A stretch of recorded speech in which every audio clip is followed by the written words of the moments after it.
बच्चों, आज के इस वीडियो में हम आपको gas laws, the gas laws, उनका इंट्रोडक्शन देंगे और उसके बाद एक gas law, first gas law का एक्सप्लेनेशन, आपको कंप्लीट एक्सप्लेनेशन देंगे। ठीक है। पहले हम सब आपको बताएंगे कि जो मेन गैस लॉज हैं, गैस लॉज किन्हें कहा जाता है, what are gas laws and कौन कौन से, विच आर गैस लॉज। ठीक है। इनका प्राइमरी इंट्रोडक्शन हम इस वीडियो में दे रहे हैं। ठीक है। पहले हम ओरली इसके बारे में बात कर लेते हैं। किसी भी गैस को या सैंपल ऑफ गैस को कंप्लीटली एक्सप्लेन करने के लिए हमें क्या करना होता है, हमें चार प्रॉपर्टीज, चार क्वांटिटीज की नेसेसरीली जरूरत होती है। ठीक है। इसके बाद और भी कुछ टर्म्स आते हैं, लेकिन चार नेसेसरी टर्म्स हैं। शुरुआत हम करते हैं अमाउंट से। भाई अमाउंट तो होगा तभी तो हम बाकी बात करेंगे, मैटर के बारे में, सब्सटेंस के बारे में। जब अमाउंट होगा नहीं तो मतलब ही कुछ नहीं है। इसके बाद टेम्परेचर, फिर प्रेशर, फिर वॉल्यूम, है ना। Temperature, pressure, volume. प्रेशर, अब कभी कभी गैसियस मिक्सचर बन जाते हैं। जब गैसियस मिक्सचर बन जाते हैं तो वहां पे गैसियस मिक्सचर में एक कंपोनेंट गैस का क्या हो जाएगा, वहां पे हो जाएगा पार्शियल प्रेशर। इस तरह के टर्म्स हम आएंगे। ठीक है। गैसेस क्या होती हैं, गैसेस डिफ्यूज भी होती हैं, गैसेस डिफ्यूज भी होती हैं। तो उनके डिफ्यूज होने को भी हम इसमें एक्सप्लेन करेंगे इन लॉज में। ठीक है। अच्छा, अमाउंट है, अमाउंट को हम कई तरीके से डिस्क्राइब कर सकते हैं, है ना।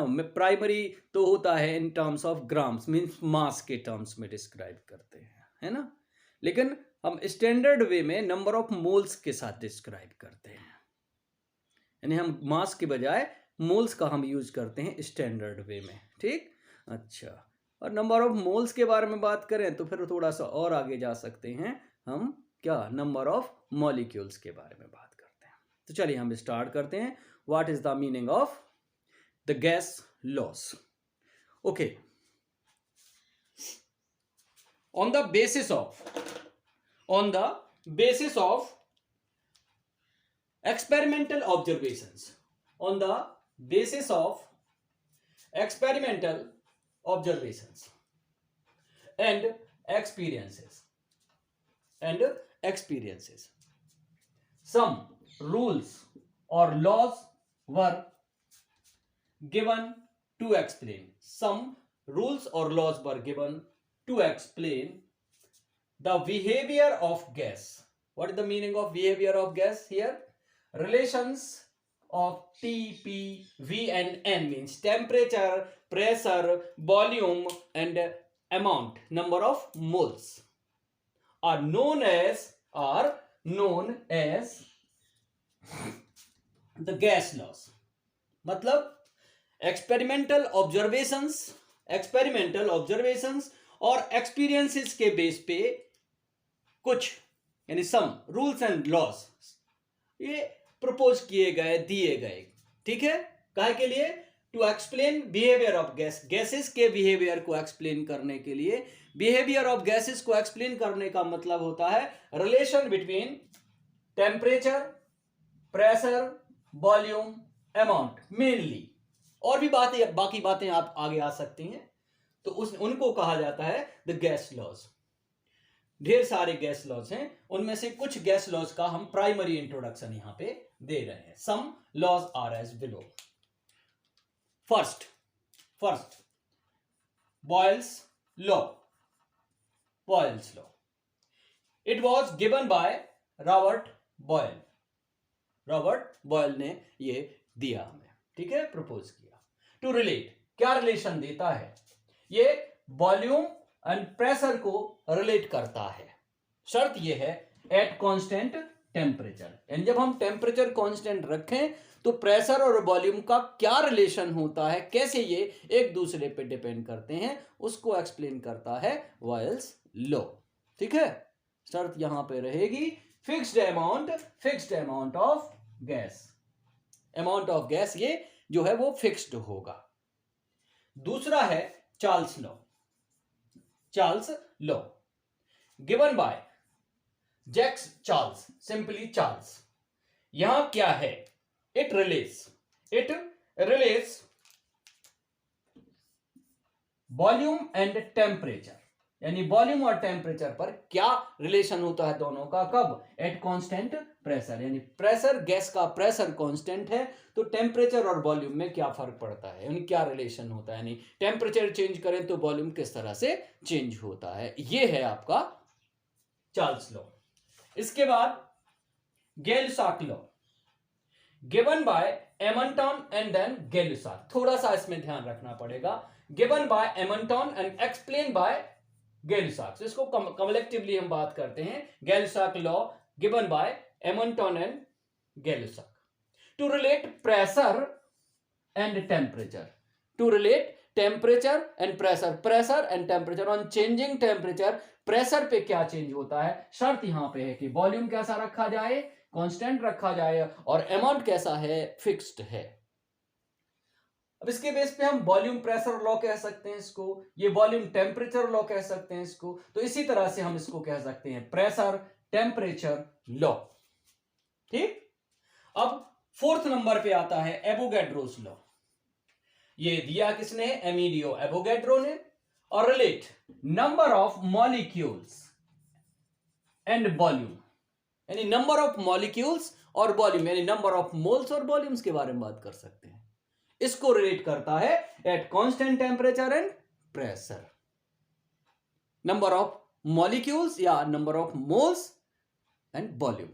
ठीक, इसके बाद आपका फिफ्थ आता है Dalton's law of partial pressure, Dalton's law of partial pressures.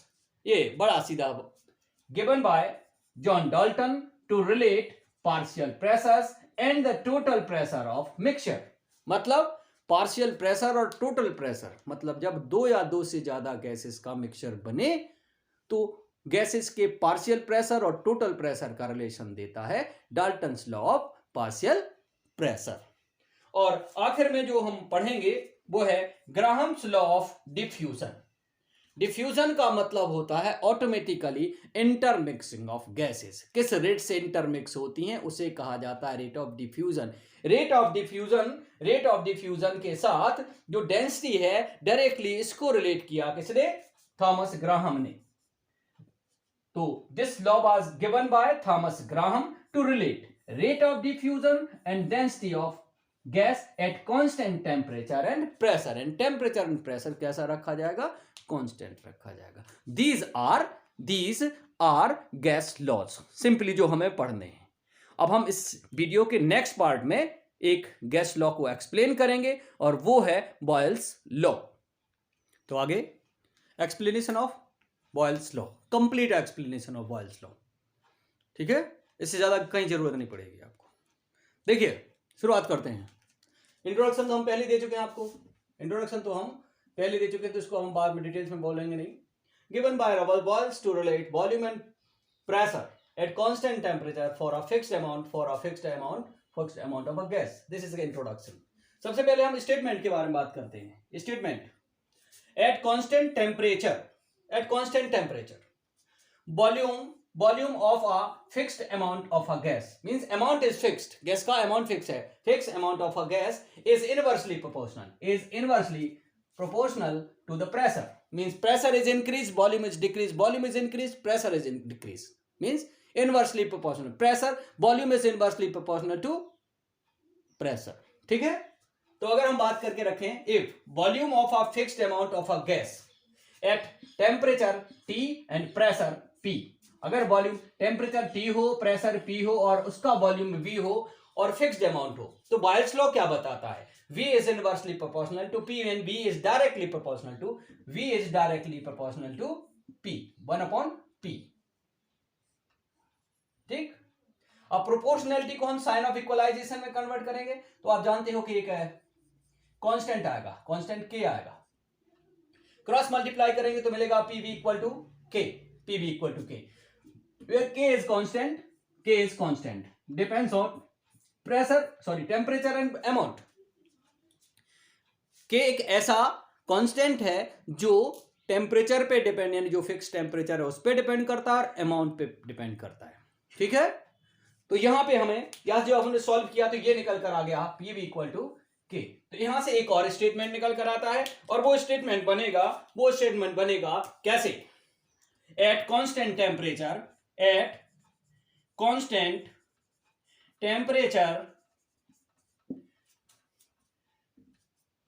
Pressure volume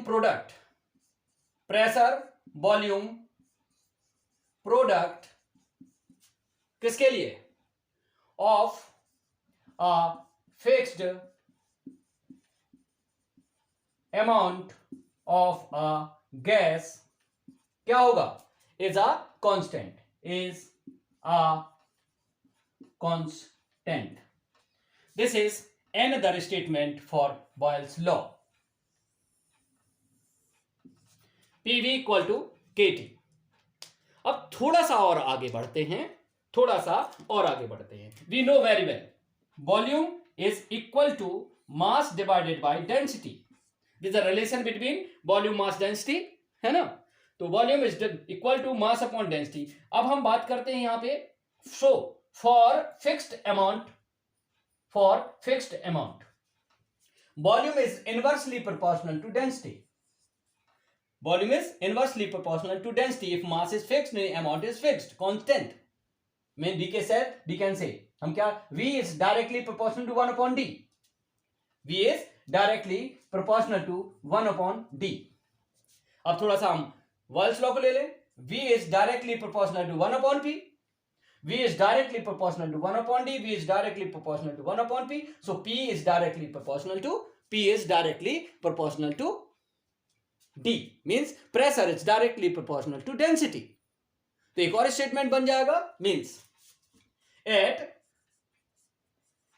constant temperature pressure is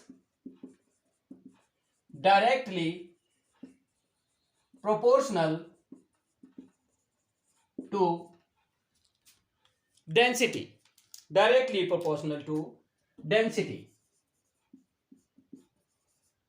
for a fixed amount of a gas.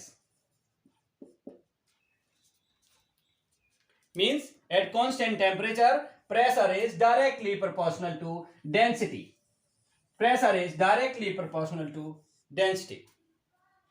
ठीक है? It is complete explanation of Boyle's law. अब हम बात करते हैं Boyle's law में थोड़ा सा आगे क्या कि टेम्परेचर हमने कांस्टेंट करके रखा हुआ है, अमाउंट फिक्स्ड है, ठीक? अब हम क्या करते हैं? प्रेशर चेंज करते हैं तो वॉल्यूम चेंज होता है, वॉल्यूम चेंज करते हैं तो प्रेशर चेंज होता है। तो अगर हम इनिशियली कुछ प्रेशर वॉल्यूम मेजर कर लें और फिर किसी एक में चेंज करें, प्रेशर में या वॉल्यूम में, तो अनदर स्टेट ऑफ गैस हमें मिलेगी। उसमें भी प्रेशर और वॉल्यूम बदलकर कुछ हमें मिल गए, तो इन दोनों में जो रिलेशन होता है उसको क्या कहेंगे? That is boils law for change in state. या फिर हम बात कर सकते हैं चेंज इन स्टेट में जो कैलकुलेशंस हैं उनके लिए बॉयल्स लॉ। तो हम आगे इसके बारे में डिस्कस करते हैं। चलिए आगे बात करते हैं।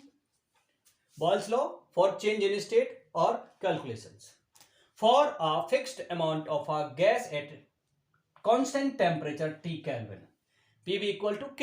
ये होता है अकॉर्डिंग टू बॉयल्स लॉ। अब अगर हम बात करके रखें कि गैस का एक अमाउंट क्या है, सैंपल दिया है, उसमें इनिशियली प्रेशर P1 है और वॉल्यूम V1 है, तो यहां से हमें मिलेगा V1 इक्वल टू K। अब हम बात करते हैं P1 टेम्परेचर जो प्रेशर था ये चेंज होकर कितना हो गया? P2। तो वॉल्यूम चेंज होकर कितना हो गया? V2। जबकि टेम्परेचर कांस्टेंट है, अमाउंट फिक्स्ड है। तो यहां से क्या मिलेगा हमें? यहां से क्या मिलेगा? P2 V2 equal to K। Equation number 2 हम इसको बोल सकते हैं, ये इक्वेशन नंबर 1। ठीक, अब इन दोनों इक्वेशंस को for a same sample from equation number 1 and 2 क्या मिलेगा आपको P1 V1 equal to P2 V2 equal to K। तो जब भी हमें कैलकुलेशंस करने हैं बॉयल्स लॉ से रिलेटेड, जब भी हमें कैलकुलेशंस करने हैं बॉयल्स लॉ से रिलेटेड, तो हमें फॉर्मूला यूज करना है P1 V1 equal to P2 V2। ठीक है, अब हम बात कर सकते हैं कि अब हमें बॉयल्स लॉ से रिलेटेड जिन जिन टर्म्स की रिक्वायरमेंट थी वो पूरी हो गई है। ठीक है।